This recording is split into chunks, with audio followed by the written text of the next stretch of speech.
যে বলে একটু হাতটা তুলে দেখাও তোমার, হাতটা তুলতে পারো কিনা? এই হাতটা তুলো। ঠিক আছে। আমি ডক্টর মোহাম্মদ শরীফুল ইসলাম সুমন। আমরা আজকে কথা বলবো তানজিমুল, 9 বছর বয়সের একটা মেয়ে। ও আগুনে গিয়েছিল, আমরা তার অপারেশন করেছি। তো আলহামদুলিল্লাহ এখন সে ভালো আছে। তানজিমুল, তুমি কেমন আছো? ভালো আছি। তো ওর ঘটনাটা আমরা ওর মায়ের কাছ থেকে শুনি। জি, আপনি বলেন।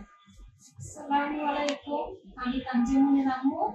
আমার মেয়ে 7 বছর আগে গরম পানির উপরে পড়ে পুড়ে গিয়েছিল এবং তার হাত নাড়াচাড়া করতে কষ্ট হচ্ছিল, তো হাত উপরে তুলতে পারতো না।